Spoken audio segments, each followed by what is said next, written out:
Next up, you guys, this young artist, man, she's special. She's special, and I'll say it time and time again. I've known Alexis since she's been in the womb. You know, I go way back with her mom and dad, and Alexis is a big part of what this new project that we're working on, diving into like the podcast realm with her filming expertise and just shedding light on all of us collectively as well as herself. And lo and behold, man, this gal, she's got some words. So everybody give it up for Alexis.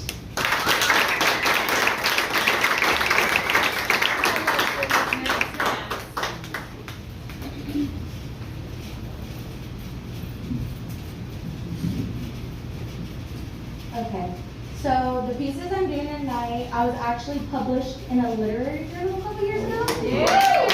So I'm going to do some pieces out of here. The first one is called Insomnia Maybe. The ghosts of panic, they taunt, they terrorize, they make sleep vanish like a fog. Insomnia maybe? I'll never know. But they're here again, showing the undecided future and the regretful past. I can't get past how fast my heart's beating. They goes thump, thump, thump, pounding in my chest, similar to the way they're knocking on the truth. Insomnia maybe. Just one more episode of that show I've seen 10 times over, but it still drowns out the noise. Insomnia maybe. It's 3:30 for the third night this week, and here we are again.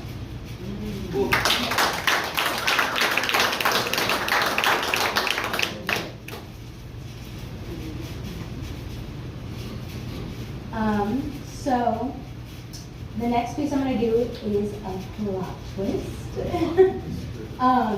So not only do I do poetry, but I've written short stories and movie strips.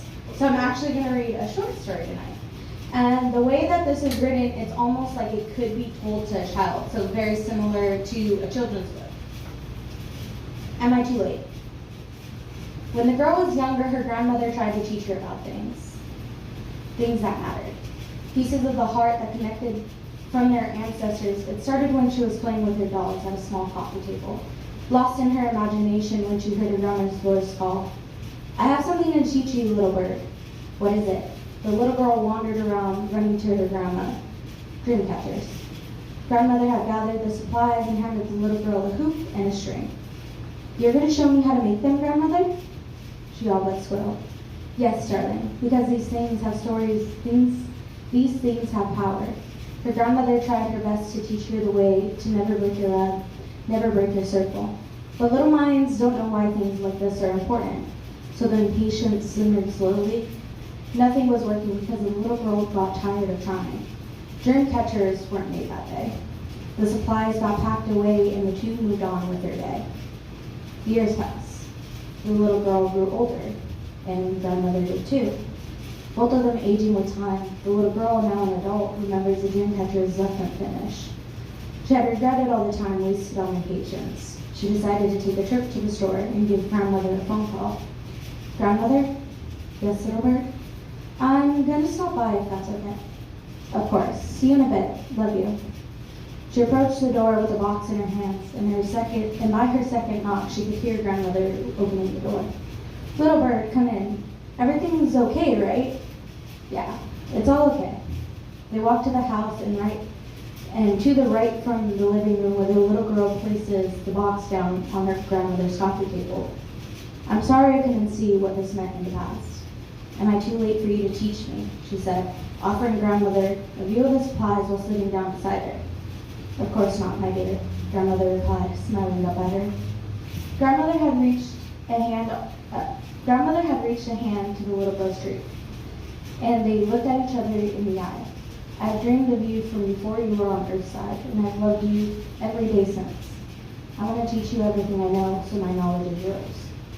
She watches grandmother's lip turn solemn as she moves to hold her hand. "Because one day I'll leave you, and all my stories will no longer belong to me. My history will be yours to keep. This is simply where we start. The stories that are not mine alone, little bird," grandmother explains.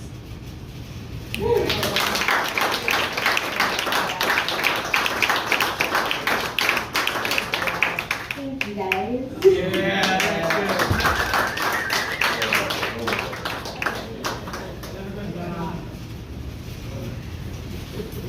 All right. Thank you guys. Thank you, Alexis. Gosh, man.